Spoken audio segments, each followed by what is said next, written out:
Hi friends, ಎಲ್ರಿಗೂ ಹೊಸ ವಿಡಿಯೋಗೆ ಸ್ವಾಗತ. India versus New Zealand second T20 ಮ್ಯಾಚಲ್ಲಿ ನಮ್ಮ ಇಂಡಿಯಾ ಒಂದು ಭರ್ಜರಿ ಗೆಲುವನ್ನು ಸಾಧಿಸಿತು. ಯಾವ ಪ್ಲೇಯರ್ಗಳು ಎಷ್ಟು ರನ್ ಹೊಡೆದ್ರು, ಏನೆಲ್ಲ ಮ್ಯಾಚಲ್ಲಿ ಯಾರೆಲ್ಲ ದಾಖಲೆ ಆಯಿತು, ಅದನ್ನೆಲ್ಲ ಸಂಪೂರ್ಣ ಮಾಹಿತಿ ತಿಳ್ಕೊಂಡು ಬರೋಣ. ಅದಕ್ಕಿಂತ ಮುಂಚೆ ನೀವು ನಮ್ಮ ಚಾನಲ್ಗೆ ಹೊಸಬರಾಗಿದ್ದರೆ ಈಗಲೇ ಸಬ್ಸ್ಕ್ರೈಬ್ ಮಾಡ್ಕೊಳ್ಳಿ. ಹಾಗೆ ಪಕ್ಕದಲ್ಲಿರೋ ಬೆಲ್ ಐಕನ್ ಮೇಲೆ ಆಲ್ ಅಂತ ಕ್ಲಿಕ್ ಮಾಡ್ಕೊಳ್ಳಿ.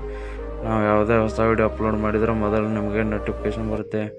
ಟಾಸ್ ಗೆದ್ದ ನಮ್ಮ ಟೀಮ್ ಇಂಡಿಯಾ ಮೊದಲು ಬೌಲಿಂಗ್ ಆಯ್ಕೆ ಮಾಡಿಕೊಳ್ಳುತ್ತೆ. ಹಾಗೆ ಬ್ಯಾಟಿಂಗಲ್ಲಿ ನ್ಯೂಜಿಲೆಂಡ್ ಒಂದು ಸ್ಟಾರ್ಟಿಂಗ್ 3 ಓವರ್ ಒಂದು ಚೆನ್ನಾಗಿ ಆಡುತ್ತೆ ಅಂತಲೇ ಹೇಳ್ಬೋದು. ಅದಾದಮೇಲೆ ಹರ್ಷಿತ್ ರಾಣಾ ಅವರಾಗಿರ್ಬೋದು, ವರುಣ್ ಚಕ್ರವರ್ತಿ ಆಗಿರ್ಬೋದು, ಕುಲ್ದೀಪ್ ಯಾದವ್ ಅವರಾಗಿರ್ಬೋದು ಒಂದು ವಿಕೆಟ್ಗಳು ತೆಗೆದುಕೊಳ್ಳೋದ್ರ ಮೂಲಕ ಒಂದು ನ್ಯೂಜಿಲೆಂಡ್ ಟೀಮನ್ನು ಹಿಂದೆ ಹಾಕ್ತಾರೆ ಅಂತಲೇ ಹೇಳ್ಬೋದು.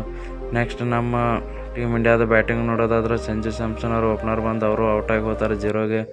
ಅಭಿಷೇಕ್ ಶರ್ಮಾ ಅವರಿಂದ ಕೂಡ ಅಷ್ಟೊಂದು ನಿರೀಕ್ಷೆ ಮಾಡಿದಷ್ಟು ರನ್ ಬರಲಿಲ್ಲ. ಹಾಗೆ ನೆಕ್ಸ್ಟ್ ನೋಡೋದಾದರೆ ಇಶಾನ್ ಕಿಶನ್ ಅವರು ನಿಂತಾಡ್ತಾರೆ. 32 ಬಾಲ್ಗೆ 76 ರನ್ ಹೊಡೆಯೋದ್ರ ಮೂಲಕ ಒಂದು ನಮ್ಮ ಟೀಮ್ ಇಂಡಿಯಾ ಮುಂದೆ ಹೋಗೋಕ್ಕೆ ಒಂದು ಭರ್ಜರಿ ಬ್ಯಾಟಿಂಗ್ ಆಡ್ತಾರೆ ಅಂತಲೇ ಹೇಳ್ಬೋದು. ಅದಾದಮೇಲೆ ಸೂರ್ಯಕುಮಾರ್ ಯಾದವ್ ಅವರು ಕೂಡ ಕೇವಲ 37 ಬಾಲಲ್ಲಿ 82 ರನ್ ಹೊಡೆಯೋದ್ರ ಮೂಲಕ ಅವರು ಕೂಡ ಒಂದು ಬೆಂಕಿಯಾದ ಬ್ಯಾಟಿಂಗ್ ಪ್ರದರ್ಶನ ಕೊಡ್ತಾರೆ. ಅಲ್ಲಿಂದ ನಮ್ಮ ಟೀಮ್ ಇಂಡಿಯಾ ಕಮ್ಬ್ಯಾಕ್ ಮಾಡುತ್ತೆ ಅಂತಲೇ ಹೇಳ್ಬೋದು. ಅದಾದಮೇಲೆ ನೋಡೋದಾದರೆ ಶಿವಮ್ ದುಬೆ ಅವರು ಕೂಡ ಒಂದು ಬೆಂಕಿ ಬ್ಯಾಟಿಂಗ್ ಆಡ್ತಾರೆ ಅಂತಲೇ ಹೇಳ್ಬೋದು. ಕೇವಲ 81 ಬಾಲ್ಗೆ 36 ರನ್ ಹೊಡೆಯೋದ್ರ ಮೂಲಕ ನಮ್ಮ ಟೀಮ್ ಇಂಡಿಯಾಗೆ ಅವರು ಕೂಡ ಒಂದು ಸಾಥ್ ಕೊಡ್ತಾರೆ ಅಂತಲೇ ಹೇಳ್ಬೋದು.